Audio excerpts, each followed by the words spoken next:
Dear colleagues, good afternoon. Hope you are doing fine. I'm very glad to participate in such an event. My name is Tatiana Kazantseva. I am Associate Professor in St. Petersburg State University, Faculty of Psychology, and I'm glad to introduce you the results of our research titled Gender Salience in Women Career-Related Networking, Interviews with Russian Women. It is a part of a bigger research project funded by Russian Fund of Basic Research, which is called The Phenomenon of Gender Inequality as a Factor of Women's Career Capital, which is run by Professor Svetlana Gurieva and our research team, Tatiana Kazantseva, it's me, Larisa, Mararitsa, Catherine Alexandrova, Olga Gundelach, Lisa Osmar, and Uliana Udavichina. The subject of this concrete study lies in the intersection of three lines of contemporary organizational studies, that is, gender inequality, career success, and networking. While the link between career and networking is well established, the correlation of social relationships and gender inequality at work is not so evident. Despite the progress in narrowing the gender gap in education and healthcare, economic inequality between women and men remains high. The ratio of women's income to men's income is just over 0.6 and has not changed worldwide since the 1960s. Even though the policy of equal opportunities for men and women has existed for a long time, it still does not mean that there are equal results. That is why it is so important to identify mechanisms and remove barriers that prevent men and women from taking up equal positions. The question of how gender inequality is reproduced in organizations is one of the pressing problems in contemporary gender and organizational studies. We hypothesized that networking is a basic factor of unequal results, and unequal opportunities for social capital formation is a mechanism for gender inequality. Our research is based on the assumption, number one, that it is not a person who plays his or her gender role in a gender-neutral organization, but the organization itself with its personnel and administrative politics, which make employees' gender emphasized and salient. Meanwhile, work relationships, unlike, for example, romantic ones, are an irrelevant context for the visibility of gender identity. The new research paradigm called gendered organization focused precisely on the phenomena of communication and interaction, those social practices that trigger discrimination and facilitate its reproduction. Based on a literature analysis, we also came to the conclusion number two, that formation of social capital is the key mechanism for reproducing gender inequality in a career domain. Social capital is defined as resources embedded in one's social networks, resources that can be accessed or mobilized through ties in the networks. And in its turn, organizational structure and culture may help one to the detriment of others and come out in different results for men and women. We used the concept of career capital introduced by Tina Joknin and her colleagues. And they say that overall career capital consists of three ways of knowing. Knowing how, that is expertise, work-related knowledge, soft skills. Knowing why, that is sense of purpose, motivation, confidence. And knowing whom, professional, and social relations. We believe that knowing whom component may influence both knowing how and knowing why, and thus the career capital as a whole. There are gender constraints in the accumulation of social capital. So we can talk about gendered networks and gendered networking. We believe gender constraints in the accumulation of social capital can be analyzed on 3 levels. The first level is the level of individual networking behavior. Individual psychological barriers to effective networking in women were identified, one of which is the embarrassment of looking at social connections from the instrumental point of view. Another group of networking barriers appeared in one study was no motivation to socialize. Negative connotations to networking itself included waste of time, no commercial effect, uncomfortable feelings towards the process and people, and all these factors led to social apathy. At the normative level, barriers to the social capital development are determined by formal or informal rules governing trust and communication between employees of different sexes and status. Events organized for networking as a rule take into account only male interests, table football, the racing and beer. It's all fun, of course, but not for women, mostly. Also, the barrier may be the discouraging organizational culture, excluding people from networking activities, often junior employers or women employees, or pressing them into doing it. At the structural level, the opportunities of building effective relationships for representatives of different sexes may differ due to the particular organizational structure. For example, homophily and the positions that men and women occupy. These are less influential in the case of women. In Russia, research in line with the approach of gendered organization is still very rare, and this work is one of the attempts to apply it. And objectives of our studies were, first, we tested the hypothesis that women perceive female gender as a significant constraint in their career development. And secondly, we tried to find specific situations in work relationships that make networking difficult for women. Our study was qualitative by its design. Data collection was carried out using a semi-structured, in-depth interview. The sample included 51 working women aged 22 to 60 years old, mean age 33. All respondents were well-educated residents of the city, mainly St. Petersburg, Russia. Participants came from a wide range of professions: construction, finance, services, science, personnel management, law, medicine, etc., and had different amounts of work experience and had a variety of professional statuses ranging from ordinary employee to directors. The methodological basis of our research was the thematic analysis. We assumed that women's career challenges would be defined by the structural defects in their professional networks. By defects, we mean the absence of certain role positions in the network, which are necessary for career development. We have applied to our data the 2 models of effective careers that focus on high-quality networking. In addition to predefined themes, emergent themes such as the problem of trust between genders were identified. Okay, what about interview script?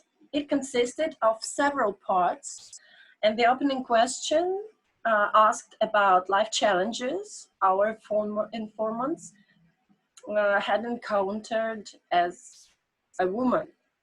This question excluded direct associations with gender inequality at work and left them the possibility to speak about the most relevant or sensitive topics. Oh, here we go. Then informants were asked to draw a graph which would visualize their career path from the moment of decision making until now, with all the turning points and comments. And further, the interview asked about work difficulties and advantages related to female gender, reminders of gender from those around respondents at work and at home. And then another projective technique was used, asking how things would go if the informant were a man. There were no direct questions about gendered networking barriers for informants. The first of our respondents in the pilot study really hesitated to answer such questions, stigmatizing them as feministic talks, because they couldn't even remember such issues in their experience. We changed the interview script several times in order to get some in-depth information. That is why we used facilitating drawing and projective techniques. So these techniques had helped to overcome psychological defense and facilitated access to memories. What was found?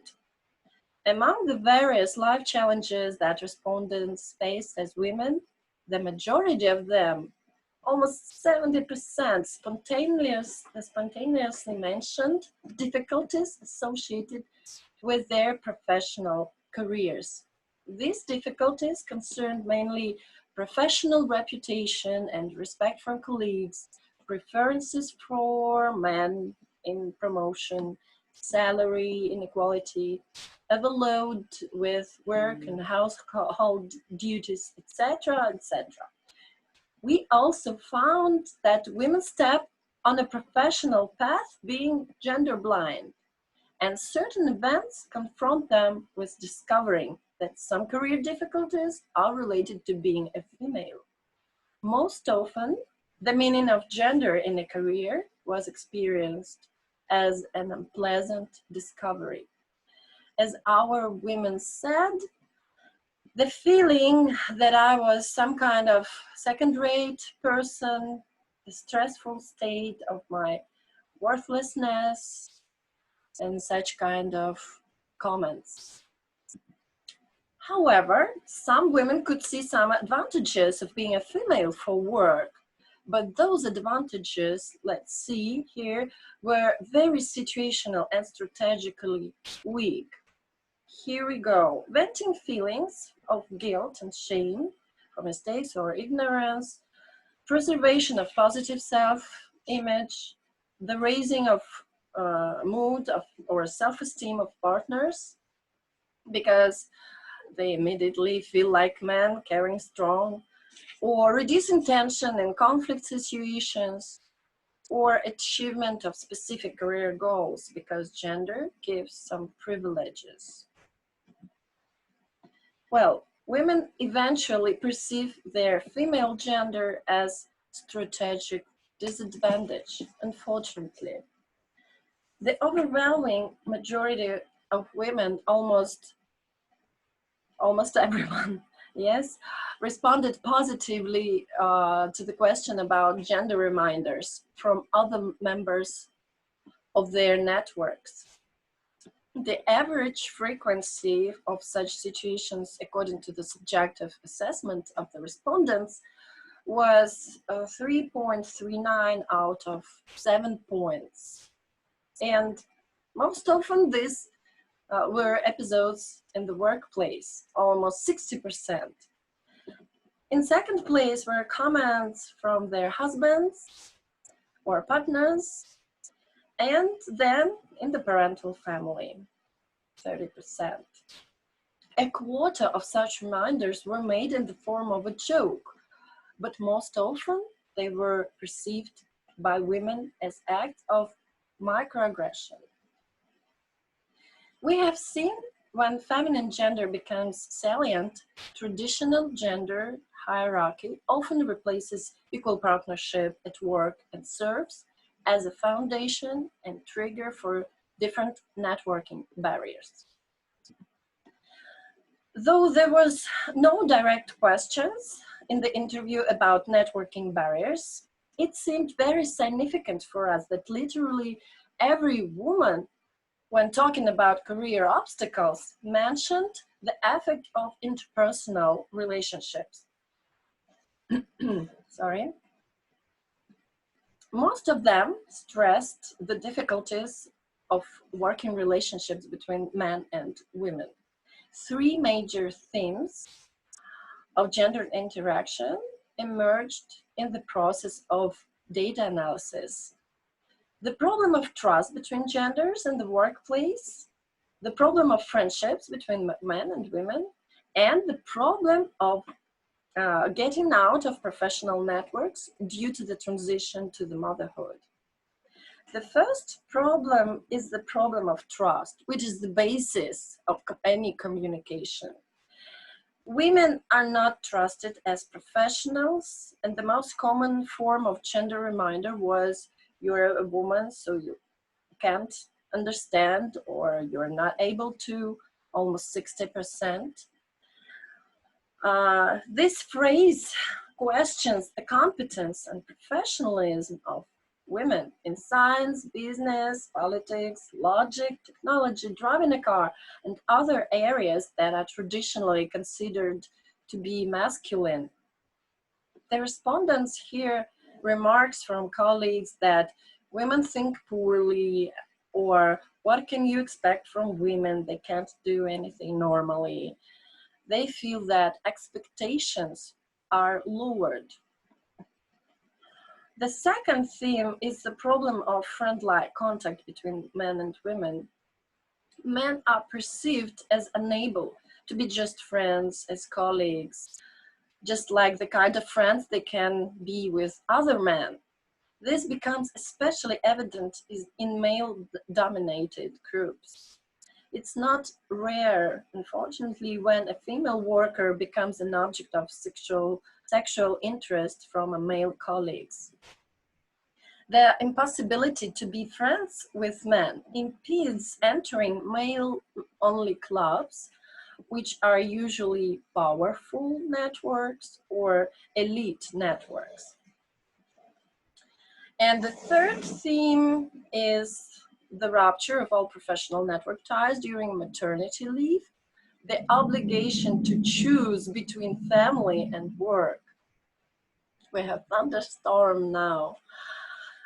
In Russia, paid maternity leave lasts for 18 months, and it is very hard for women to reintegrate into professional communities after such a long period. So many of them prefer to change their professional area or to stay as a housewife. Let's see why. According to Dunbar, if someone is contacted less often than the defining rate, for example, once a month for a fifth layer of closeness, for more than a few months, emotional closeness declined to a level appropriate for the new contact rate. So women are forced to rebuild their business ties and to reestablish their informal network status after maternity leave. The advantage of so-called weak ties is much underestimated because it conceals many opportunities for professional growth. That is why the difference in potential resources between a person with many acquaintances and a person with fewer acquaintances may be dramatic. We also tried to match the data with some existing models of a successful career that view success as an effect of networking. The first taxonomy of networking barriers is based upon the model of career resources developed by Mararitsa. This model includes 4 types of social psychological resources related to 4 needs in career development: socio-emotional support, explicit and implicit knowledge, protection, and role modeling. Problems with all of them were found in the experiences of our informants, especially in companies with a larger number of men. Socio-emotional support is often mentioned in career studies. The main function of it is to assist in overcoming the career crisis and professional challenges. It is a kind of secure base which is necessary for advancement. It is not a rare situation when even a husband, the closest person, yes, does not offer support and even demands that his wife should leave her job or such jobs. Knowledge is provided by mentors, people who are eager to share professional experience and to pass it on to their colleagues. From the beginning of their career path when studying and during the selection of an academic supervisor, women are faced with the fact that mentors prefer boys. Protection is provided by a gatekeeper who protects the entrance to the elite professional community and can promote, suggest, participating in the project, give financial and other support, etc., etc. And considering that higher status professionals are mostly men, it is difficult for females to build partnerships with them. And fourth, career development is not possible without a professional who acts as a role model of possible professional development. Such people are the embodiment of the career perspectives. They push, help set new professional goals, and affect the level of claims. Their presence in one's professional network is motivating to master through the building of relationships with them, so that it seems possible to approach the ideal self. So some women report about the absence of a role model or successful woman in their friendship networks, and this may impede their career growth. Another model of career success, elaborated by Randall Collins, refers to the networks of eminent philosophers. In the network of a successful scientist, and this may be a universal model as we believe, the following roles should be present: mentor or teacher, eminent teacher, followers or eminent students, secure base, that is support group and allies, and oppositionist or rivals. If we integrate both models, we can add 2 positions of necessary roles to the list. We can see it here: followers and opposition. The analysis of interviews revealed the deficit of these roles in women's networks. Respondents' answers demonstrate that the importance of career networking is well understood by women, and they really suffer from the absence of different important positions in their networks. And the reality of the gender factor is the most likely explanation of these disadvantages for them. As we have seen, the most direct reminders to a woman of her gender are unfortunately a common practice in organizations. It can take many forms, but there is only one result: reproduction of gender hierarchy and maintaining gender discrimination. Thus, an approach appealing to discriminatory organization or gendered organization finds its empirical evidence. Employees' gender reminders may be considered one of those practices that create a context irrelevant to the working atmosphere. The most destructive effect of gender salience is the occurrence of not only external but also internal underestimation of the results of women's work compared to men. Self-stigmatizing due to the belonging of to the non-dominant sex leads to serious motivational costs known as fear of success, attribution of failure as a lack of abilities, and a decrease in self-efficacy. Therefore, the new intervention programs should target discriminatory practices and policies in organizations. And on an individual level, the woman's skills to identify these discriminatory practices and constructively overcome them. Organizations may offer trainings to increase women's awareness of the gender networking differences, their own networking behaviors, and subsequent benefits for their professional development and risks. We would make such trainings mixed by gender because it is very important to raise awareness of all employees about communicative practices used to make gender hierarchy salient. The social environment should provide all the possibilities to communicate and build relationships in accordance with the allocated functions necessary for harmonious professional development. The following list of career-related network roles was discussed: gatekeeper, mentor, role model, secure base, and followers. And this proposed classification of network roles may serve as a base for assessment of the quality of the professional and social environment of women and the formation of a stimulating professional network. Corporate culture could be revised to eliminate the practices that impede intergender trust. It's all what I wanted to say about our research.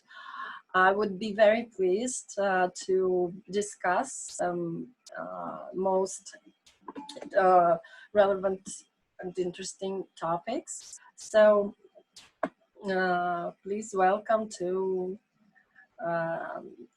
questions and discussions.